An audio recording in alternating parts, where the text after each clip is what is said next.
Some of you are asking God to open a door He never built for you. You're crying over what He blocked, but you don't realize He blocked it to bless you. If God didn't let it work, it's because it was never part of your assignment. And until you release what's not yours, you'll never hold what is. My friend, hear me clearly. God is not confused about your future. He is not trying to figure it out as you go. Before you were formed in your mother's womb, He had already concluded the end. So every time He closes a door, every time someone leaves your life, every time the path turns unexpectedly, that is not chaos. It is divine choreography. He is leading you through closed doors to your true identity. You may be crying now, but heaven is rejoicing. Why? Because God blocked a counterfeit, a distraction, a detour. Not because you were unworthy, but because your calling is too holy to be compromised. The path to your future cannot afford contamination. And so in His mercy, He detaches you emotionally from what your spirit was never designed to carry. Let me say this to you. Emotional strength is not the ability to hold on. It is the grace to let go. You're not weak because you walked away. You're powerful because you recognize the season was over. There's a difference between attachment and assignment. And when you confuse the two, you start fighting battles that were never yours to begin with. There are moments when God strips everything familiar, not to punish, but to purify. Because only in isolation can you hear the clarity of heaven's voice. God is not trying to make you lonely. He's trying to make you whole. The truth is, success is not found in the crowd. It is forged in the quiet decisions to obey when no one else understands. You must understand, God will never allow you to keep what will destroy your purpose. If it left, if it failed, if it turned its back on you, consider it divine mercy. God is not reactive. He is intentional. He removes to reveal. He detaches to align. He subtracts to multiply. Some of you are still trying to resurrect what God has buried. You're dressing up the corpse of a broken relationship, a shattered dream, a delayed plan, hoping to revive what no longer carries your oil. But let me tell you, if it doesn't respond to your purpose, it is not your responsibility. If peace left with it, you need to leave too. There's a divine confidence that comes when you trust the block. When you trust that God's no is as powerful as His yes. When you stop praying for closure and start thanking Him for protection. This is where true maturity is born, not in receiving what you asked for, but in rejoicing over what He denied. Some paths are too small for your destiny. Some relationships are too fragile for your anointing. Some circles are too shallow for the depth of your calling. And so God blocks what would have distracted, delayed, or derailed you. He doesn't explain it. He just ends it. And you must have the spiritual maturity to stop asking why and start walking in what's next. When God is leading a woman to success, He often begins by dismantling the familiar. He will break your patterns so He can reveal your potential. He will shake your plans so He can awaken your purpose. And it is in that sacred confusion that your real self is born. Don't let the pain blind you to the principle. Don't let the temporary loss overshadow the eternal lesson. You are not being punished. You are being positioned. You are not losing. You are leveling. When God blocks the wrong path, it's because He's making room for a destiny that cannot fail. God's protection often comes through divine redirection. What may feel like a devastating denial in your life is often heaven's intervention to preserve your purpose. Many times you will pray for a door to open, fast for a relationship to work, labor in faith over a job, or cry out for an opportunity only to see it collapse in front of your eyes. And in that moment, confusion sets in because you believed it was right. It felt aligned. It looked promising. But feelings are not discernment. Emotions can mislead. And just because something feels good doesn't mean it's God. Divine protection rarely looks like rescue. Most times it looks like rejection. God does not always explain Himself before He acts. He will remove what you prayed for if it threatens what He planned for. He will close a door so tightly that no amount of fasting or pleading will open it again. Not because He is cruel, but because He is committed to your assignment. The path to your future is too critical to be negotiated with your feelings. So He steps in without warning and redirects you with silence. And in that silence, you must learn to trust His sovereignty. Some of the most important answers God gives are the ones that come wrapped in denial. The job you didn't get, the person who walked away, the plan that never worked, those were not coincidences. Those were shields. Protection doesn't always shout. It blocks. It interrupts. It closes doors. And only later, when purpose unfolds, do you look back and say, thank God he didn't give me what I thought I needed. Because what you lost wasn't rejection. It was redirection. It was the invisible hand of God turning you from the good to prepare you for what is truly great. Detachment is not loss, it is alignment. When God begins to separate you from what is familiar, it can feel like you're losing everything. But in reality, you're not losing, you're being realigned. You're being drawn back into the original blueprint of your life. God never designed you to be entangled with things, people, or places that dilute your identity. But over time, attachments form, some emotional, some relational, some circumstantial, and these attachments start to shape how you see yourself. You begin to derive your worth from connections that were never covenant. And when God wants to elevate you, he must first untangle you. You cannot walk in purpose while being bound by preference. What you prefer is not always what you were assigned to. So God steps in and with divine precision begins to remove the layers one attachment at a time. And with every detachment comes clarity. With every release comes focus. You begin to realize that everything you thought you needed was actually standing in the way of what you were called to become. Detachment is not weakness. It is a sign of inner strength. It is proof that your identity is rooted in something deeper than companionship or comfort. It is the quiet confidence that says, if it no longer serves my purpose, I no longer need it in my presence. And when you reach that point, God begins to send the right people, open the right doors, and release the right instructions. Because now you're in position. Now you're free from the emotional clutter that made you compromise. You're no longer living from a place of need, but from a place of purpose. God does not remove to punish. He removes to position. He detaches you from what you wanted so he can align you with what he intended. The wrong path often looks right until purpose is revealed. There are seasons in life when everything seems to be falling into place. Doors are opening, people are showing up, opportunities are flowing, and yet deep inside something feels misaligned. That is because not every open door is a divine door, and not every good opportunity is a God opportunity. Many things appear to be right until the light of purpose shines on them. Purpose has a way of exposing what appearance tries to hide. You cannot trust sight alone. You must lean into revelation. There are paths that seem peaceful, people that seem supportive, and decisions that seem wise in the moment. But if those things are not in agreement with the assignment God placed on your life, they become traps dressed as blessings. The enemy doesn't always attack through chaos. Sometimes he attacks through counterfeit order, through things that look like they fit, but were never meant to function in your calling. This is why you must be deeply rooted in who you are and why you're here. When purpose becomes clear, deception loses power. God allows certain things to look right for a time, not to confuse you, but to reveal the true condition of your discernment. He watches how long you'll walk in what seems right before you pause and ask, God, is this what you designed for me? And the moment you start asking that question, heaven responds by pulling back the curtain. Suddenly, what looked right begins to show its cracks. What felt like peace turns into pressure. What seemed divine becomes draining. That's not coincidence, that's exposure. God allows the wrong path to unravel so the right one can be revealed. It's not to shame you, it's to shape you. When purpose steps in, pretense falls away. Every delay is a divine filter. When God places a pause in your journey, it is never wasted time. It is a strategic moment in the process of refinement. We often see delays as denial, but in the kingdom, delay is a tool. It is used to separate what is temporary from what is eternal, what is genuine from what is artificial, and what is aligned from what is attached. Delay exposes motives. It sifts the crowd. It reveals who was truly with you and who was only walking with you because the pace was fast and the path looked promising. There are people and opportunities that can only stay connected to you as long as everything moves quickly. But when delay enters, when the momentum slows down, that's when masks begin to fall. Delay tests loyalty. It challenges identity.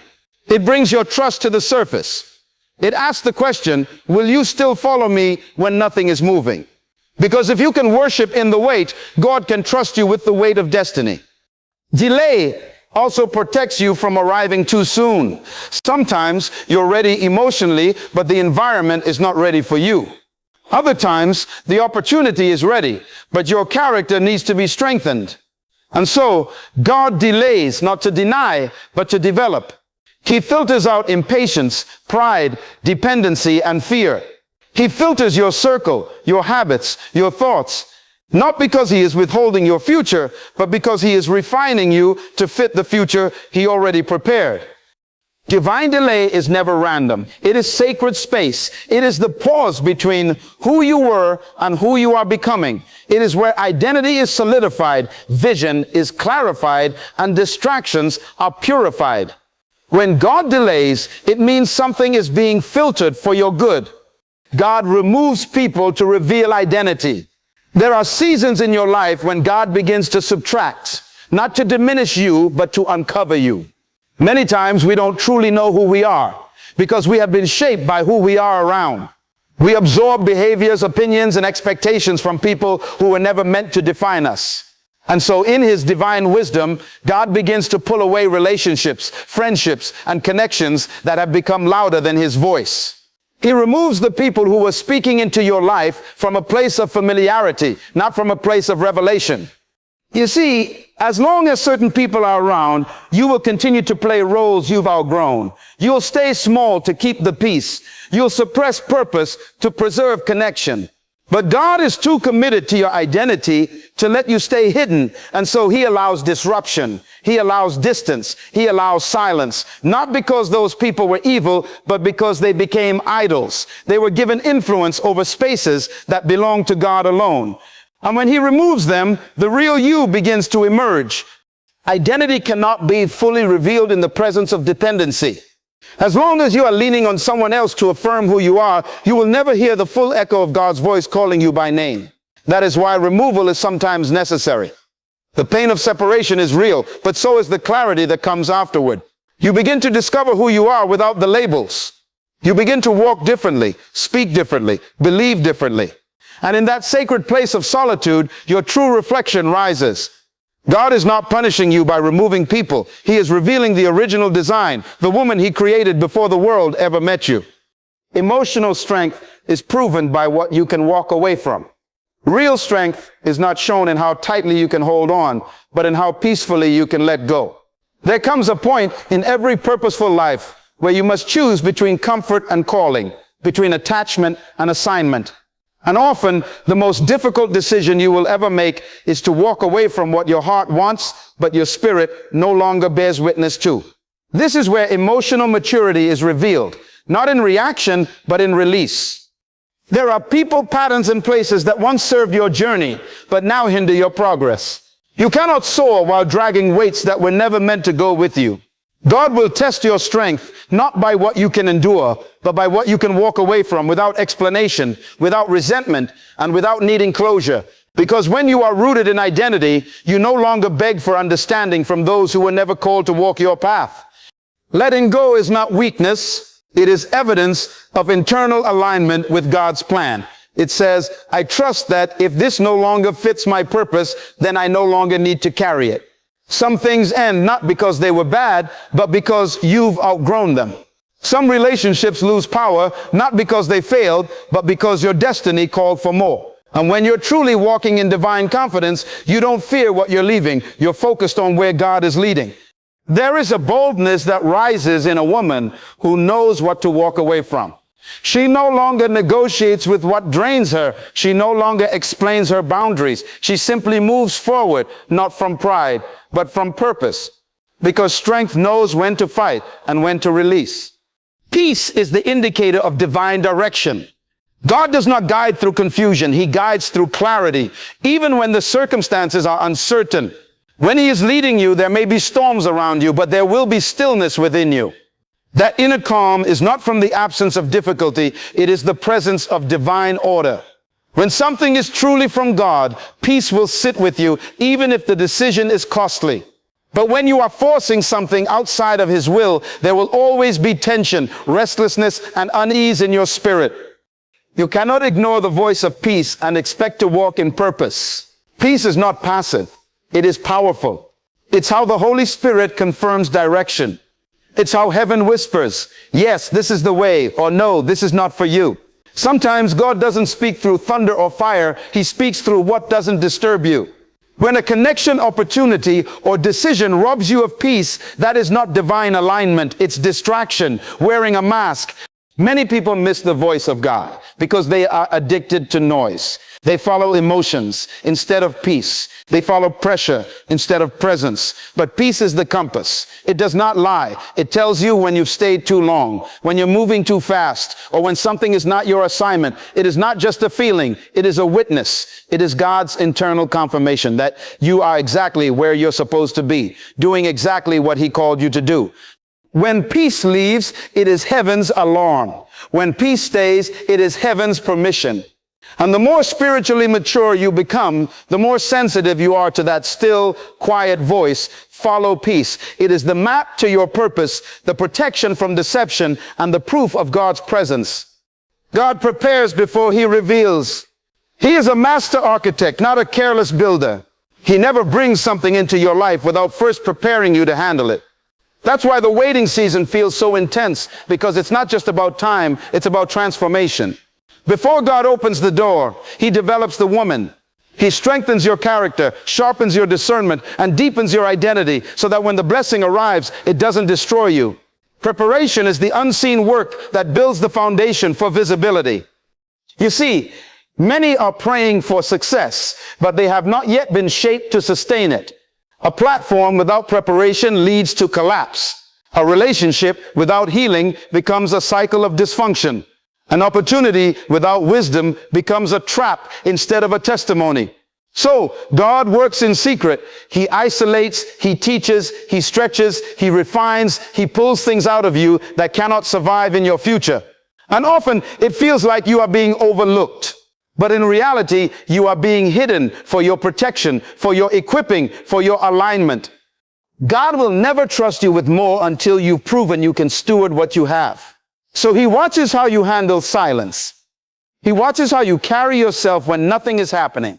He watches how you respond to closed doors, slow seasons, and silent answers.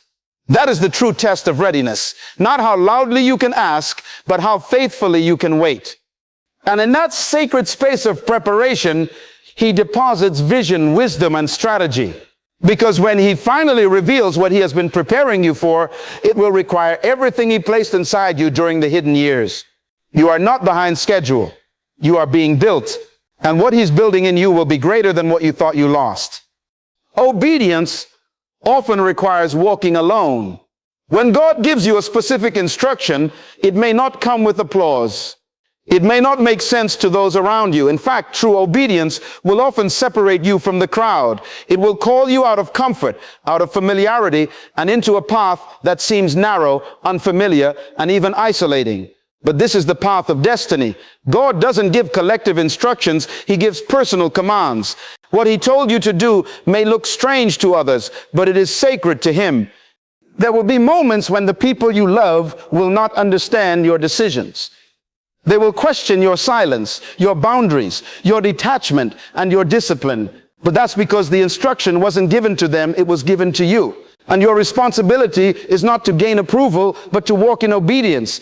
Because delayed obedience is disobedience, and partial obedience is rebellion in disguise. Obedience will test your identity. It will challenge your loyalty, not to people, but to purpose. And many times, God will not give you the full picture. He will only give you a step, a word, a direction, and he will watch to see if you trust him enough to move without details. That's where faith grows. That's where conviction is solidified. You begin to realize that walking alone is not a sign of failure. It's a sign of favor.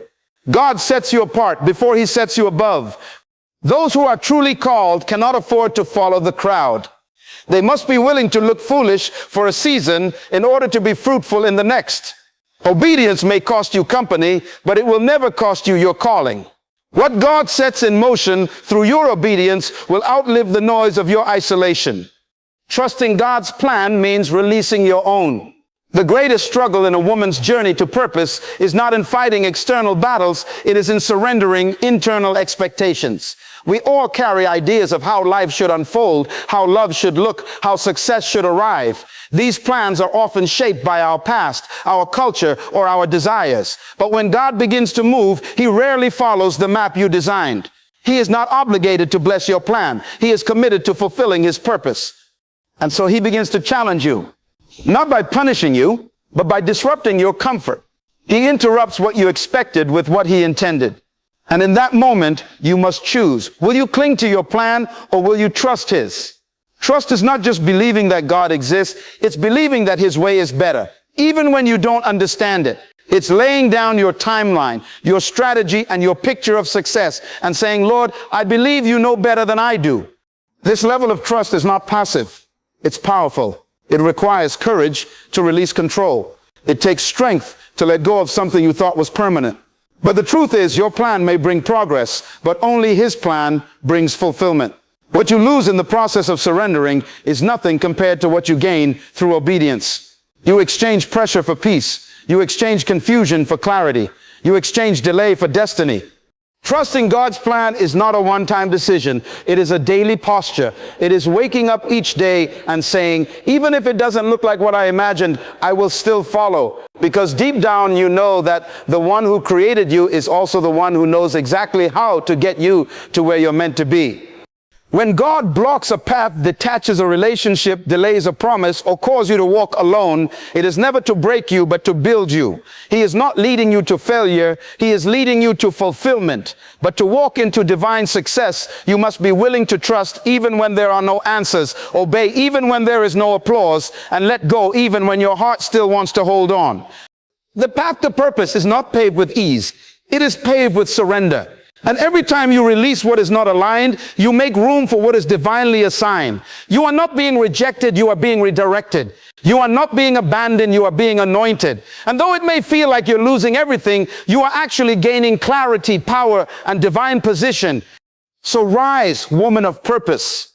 Walk boldly through the closed doors. Embrace the silence. Welcome the separation. And follow the peace. Because the very things God is removing are the things that could not go where He's taking you. You are not at the end. You are on the edge of becoming everything He designed you to be. Let Him lead.